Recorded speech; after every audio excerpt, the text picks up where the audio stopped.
Hello everyone, welcome to UPSC वाला।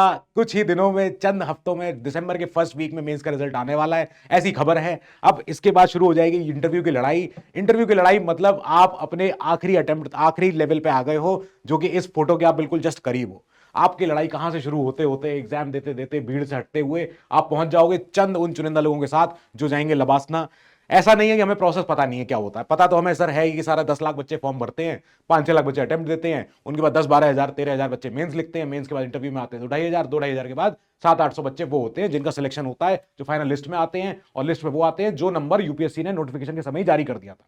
मतलब इस साल, अगले साल जो फरवरी में नोटिफिकेशन आएगा, उसमें यूपीएससी ऑलरेडी वैकेंसी बताएगी कि हम इतनी वैकेंसी के लिए एग्जाम कंडक्ट करा रहे हैं। तो हम देख रहे हैं कि सर ये जो प्रोसेस है, इस प्रोसेस में समय लग जाता है 1 साल भर का। और जब मेंस अभी जब होने वाले हैं, मेंस खत्म हो जाएंगे, इसके बाद मेंस का रिजल्ट आ जाएगा, हम ये देखेंगे कि सर क्या क्या आगे प्रोसेस बची है। प्रोसेस में सबसे बड़ा जो अब आगे गेम यही है कि इंटरव्यू, जिसको यूपीएससी कहता है पर्सनैलिटी टेस्ट। यानी कि जो 10 लाख बच्चों ने, 12 लाख बच्चों ने जो भी एग्जाम अपना भरा, अपना सब कुछ किया, 11 लाख बच्चों ने, आप छटते हुए 10-12 हज़ार बच्चे थे जिन्होंने, आप लोगों ने मेंस लिखा। अब मेंस में से कुछ चुनिंदा बच्चे निकलेंगे जो इंटरव्यू में आएंगे, XYZ नंबर ले लेते हैं, 2,000, 2,100, 2,500, 3,000 बच्चे, जितना भी हो सकता है। ये नंबर बहुत ही यूनिक है क्योंकि आपने यूपीएससी की सबसे बड़ी जो कहते हैं बॉटलनेक है, वो उसको हासिल कर लिया है। मेंस आप सिलेक्टेड हो, जैसे ही आपने अपने रिजल्ट पीडीएफ में अपना नाम देखा, आपके रिजल्ट जो भी आएगा आप दिसंबर में, यहां पे आप अपना पाओगे, अपना रोल नंबर, अपना नाम, अपने फादर का नाम, तो उससे तय हो जाएगा कि हाँ ये आप ही हो। इसके बाद आपकी लड़ाई शुरू हो जाएगी अगली, जो यहां की है।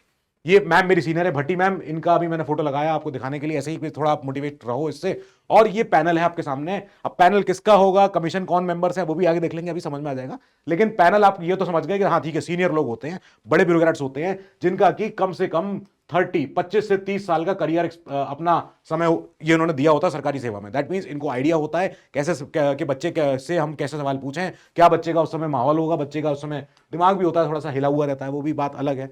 सो इंटरव्यू तक पहुंचने के लिए ये भाई साहब की फोटो है। अब तो भाई साहब थोड़े से वेट गेन कर लिया है, लेकिन ये इनके हाथ में फाइल लगी हुई है। अब इस फाइल में क्या होता है वो भी देखेंगे आगे, फाइल क्यों लेके जाते हैं, क्या होता है इस फाइल में। जब आपका रिजल्ट में पीडीएफ में नाम आ गया, जैसे ही आप उन चुनिंदा 2,100-2,200 बच्चों में आ गए, अब क्या होगा, इसके बाद आपको जाना है यूपीएससी वेबसाइट पे जाके, क्योंकि ऑलरेडी आप अपना डैप फॉर्म तो भर ही चुके हो। ये डैप फॉर्म, डैप 2 भरने के बाद आपको मिलेगा, आपने अपने रोल नंबर डालने के बाद 1 2 3 4 5 6 7 जो भी आपका रोल नंबर है वो डालोगे, डेट ऑफ बर्थ डालोगे, तो आपका आ जाएगा ई समन लेटर। ये होता है जिसको यूपीएससी कहती है कि ये हमारा ई समन लेटर है, मतलब ये एडमिट कार्ड है। इसको आप लेके जाते हो, ये है सर्टिफिकेशन कि हाँ आप उस दिन इंटरव्यू में आने वाले हो। इंटरव्यू में आने के लिए उस दिन इन्होंने टाइम, डेट, सब कुछ लिखा हुआ होता है। ये आप हो, आपका फोटो है, ये आपके साथ, ये आपके फादर का नाम है, और ये भैया जो भी उसमें डिटेल चाहिए होती है। डिटेल उसमें क्या क्या लिखी होती है कि कौन से दिन होगा, किस समय होगा। अब यहां पे जो लिखा हुआ है मई 15 मई, दैट मीन्स कि ये है थर्ड फेज का, यानी तीसरे फेज का इंटरव्यू।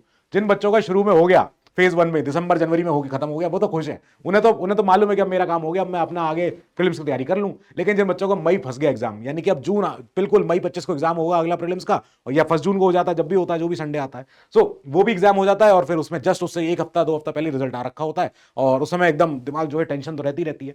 ठीक है भैया, एक बार जैसे ही आपके हाथ में ई समन लेटर आ जाता है, इसके बाद आप अपनी शुरू करते हो ई समन लेटर को पढ़ना। और इसको पढ़ते पढ़ते ही कुछ ना कुछ हाथ तो कांपते ही है कि इतना क्लोज आ गए यार, अब पता नहीं क्या हो सकता है। जब ई समन लेटर आता है, उसके बाद आप कल्पना करने लगते हो कि क्या होने वाला है, क्या होगा उस दिन। और उस दिन जो होता है वो सबके लाइफ में लाइफ चेंजिंग एक्सपीरियंस होता है। वो जीवन में 2 या 3 बार ऐसा मौका आ सकता है। मैं तो मान के चल रहा हूं एक ही बार आए आपका, सेलेक्ट हो जाओ, निकल जाओ आप, ठीक है। अभी तो ये पता है मैं कि जो हमारे कमीशन की चेयरपर्सन है, मैम है सुदान मैम, और इनके साथ और भी कमीशन मेंबर्स हैं। ये प्रीवियस चेयरमैन थे मनोज सोनी सर, और इनका भी पैनल था, बहुत फेमस पैनल था इनका। तो इसके अलावा काफी सारे और भी सीनियर ब्यूरोक्रेट्स हैं। मेरा इंटरव्यू लेने वाली मैम एस रंगनाथन मैम, तो ये मैम थी, इन्होंने इंटरव्यू लिया था, और ये मेरे पैनल, और ये थे मेरे पैनल में। बताने का कुल मकसद ये है कि इस दौरान जब ई समन लेटर आने से लेके, हालांकि इत्तेफाक से मैं मैम को जानता भी था, मतलब ठीक है मैम नहीं जानती थी मुझे, पर ठीक है मैं मैम को जानता था, तो उनके बारे में क्योंकि मैंने पढ़ा भी था नाउ, ठीक है। तो ऐसा हुआ कि क्या होता है इसमें इंटरव्यू में, जब आप जाते हो सर, क्या क्या आपको लेके जाना होता है। ये जो भाई साहब खड़े हैं, अब तो वजन बढ़ गया थोड़ा सा, तो इनके हाथ में फाइल है। अब ये जो फाइल है, ये फाइल में काफी सारे डॉक्यूमेंट्स होते हैं। क्या डॉक्यूमेंट होते हैं देख लेते हैं। इसमें डॉक्यूमेंट होते हैं, पहला तो वही ई समन लेटर जो हमें मिला है, जो हमने डाउनलोड किया है वो। इसके बाद आइडेंटिटी प्रूफ, अपना कोई भी आधार कार्ड, कुछ भी, पैन कार्ड, जो भी चाहिए होगा। नाउ अच्छा ठीक है, पैन कार्ड नहीं, पासपोर्ट है, वोटर आईडी है, डीएल है, ना इसके अलावा कुछ आपके 10th 12th PG post graduation graduation सारे अपने मार्कशीट सारा अपने सर्टिफिकेट प्रोविजनल डिग्री सब डिग्री उसमें उसमें रहेंगी। इसके अलावा जहां जहां बर्थ सर्टिफिकेट कास्ट सर्टिफिकेट जो भी आपने अपना क्लेम किया हुआ है वो आपको यहाँ देना पड़ेगा, दिखाना पड़ेगा। डोमिसाइल सर्टिफिकेट चाहिए होगा, वर्क एक्स चाहिए होगा कि अगर आप करंटली कहीं काम कर रहे हो या काम करते थे तो कब से कब तक काम करते थे उसका आप वर्क एक्सपीरियंस का सर्टिफिकेट लेके आओ। इसके अलावा जो भी एफिडेविट में आप अगर आपने फॉर्म भरते समय कोई गलती कर दी होती तो आप उसका एक एफिडेविट लेके जाते हो साथ में कि मालिक मेरे से गलती हो गई थी ये और मैंने अपना नाम में कुछ ए एक्स्ट्रा लगा दिया, जो भी हो गया तो मैं एफिडेविट दे रहा हूं खुद ही अपना शपथ पत्र कि मैंने अब इसको करेक्शन किया, मेरा ही सेल्फ साइन नहीं है। अगर इसमें कोई गलती निकलती है तो मुझे आप फिर पनिश कर देना, कोई बात नहीं। फोटोग्राफ भी जो यूपीएससी मांगता है 2 फोटोग्राफ लेके जाओ अपनी, जो भी आपने लगा रखी है लेटेस्ट फोटो और एक वाली फोटो, ठीक है। ये तो सब अपनी फाइल में रहता ही रहता है। इसके अलावा यहाँ बोला जाता है कि आपको बहुत एकदम सज्जन होकर बन के आना, एकदम क्लीन एकदम शेव होकर आनी है और एकदम तमीज के कपड़े पहन के जाओ आप। इंटरव्यू जो होता है वो होता है फेजेस में, फेज 1 फेज 2 फेज 3। तो ये 2022 का डेटा देख लो, 2023 का डेटा देख लो, इतना समझ में आ जाएगा कि हाँ ठीक है 30 जनवरी से शुरू हुआ 10 मार्च तक, 13 मार्च से शुरू हुआ 21 अप्रैल तक, 24 अप्रैल से शुरू हुआ 18 मई तक। अच्छा, मतलब 3 फेजेस में हुआ है इंटरव्यू और इंटरव्यू के मार्क्स हैं ये। इंटरव्यू के जो टोटल नंबर होते हैं वो होते हैं 275, इतना तो कोई ला नहीं पाएगा। टॉपर तो कोई ऐसा तो कोई टॉपर है ही नहीं। सो हमारे यहाँ पे जो हमने अभी तक देखा है 2022 23 21 में वो 215 210 206 इतने नंबर है। मेरे एक फ्रेंड है मेजर अभिनंदन जी, मेजर अभिनंदन जी, अगर आप इनसे मिलना चाहो, अगर आप इनसे बात करना चाहो तो ये आपके लिए कुछ आपको मार्गदर्शन दे सकते हैं। और ये आर्मी के 10 साल सर्विस हो गई है इनको आर्मी में और यूपीएससी में भी 2 बार इन्होंने क्लियर किया हुआ एग्जाम, तो ये आ सकते हैं, तो ये आना चाह भी रहे हैं। आप बताइएगा अगर आपको कुछ इनसे गाइडेंस चाहिए हो, then of course he will be very happy to share some knowledge with you. Now हम क्यों बात कर रहे हैं इसकी सर? हम बात कर रहे हैं, जब मैंने अपने दोस्त से पूछा था, सिलेक्शन जब हो गया था, रिजल्ट आ गया फाइनल, जब जब अपने मेरिट पे नाम आ जाता है कि यार कैसा फील होता है, क्या लगता है, तो उसने कहा जो इनवाइट आता है ना लवासना का, ये लवासना, मैं तो कह रहा हूं उसको पॉज करके यहाँ वीडियो आप एक बार पढ़ लेना है इसको।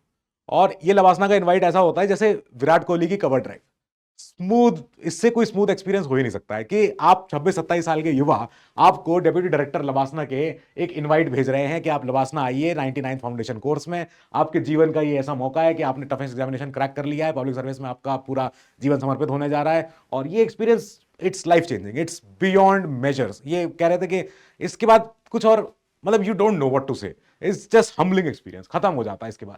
बताने का मकसद ये सब इसलिए है ताकि आप मोटिवेटेड रहो, आपको आइडिया रहे, और मोटिवेशन के लिए जरूरी है कि पीडब्ल्यू हमेशा आपके साथ है यूपीएससी की तैयारी में और हमेशा रहेगा। आपने कितने इंटरव्यू गाइडेंस प्रोग्राम हमारे देखे थे, जिनकी आपने वीडियोस देखी थी, आपने कितने टॉपर्स के मॉक इंटरव्यूज देखे, सृष्टि मैम थी, मेधा आनंद थी, तो मेधा आनंद हमारे कॉलेज की ही हैं, तो इनसे भी बात हुई थी, और कुणाल त्यागी जी, सब लोगों से बात हुई, सब समझ में आया कि यार इंटरव्यू गाइडेंस प्रोग्राम अलग ही होता है, जो एकदम मतलब अलग समर्पित कर देता है इंसान को, मतलब चेंज करता है। विद दैट हम इस वीडियो को क्लोज करते हैं और आपके लिए आशा करते हैं कि यार ये साल आपका आखिरी साल रहे, जिस साल आप बिना एग्जाम की टेंशन लिए आप जी रहे हो, खा रहे हो अपना, लेकिन जैसे ही एग्जाम अगला आए, मैं चाहता हूं कि अगले साल तक आप अपने इस उधेड़-बुन में लगे रहो कि कैसे इस फोटो तक मैं पहुंचूं। ये फोटो आपके लिए एड्रेनलिन रश होना चाहिए, मोटिवेशन होना चाहिए। इसी के साथ हम इस वीडियो को करते हैं क्लोज। मिलते हैं अगले सेशन में। Till then you keep studying, stay safe, good luck.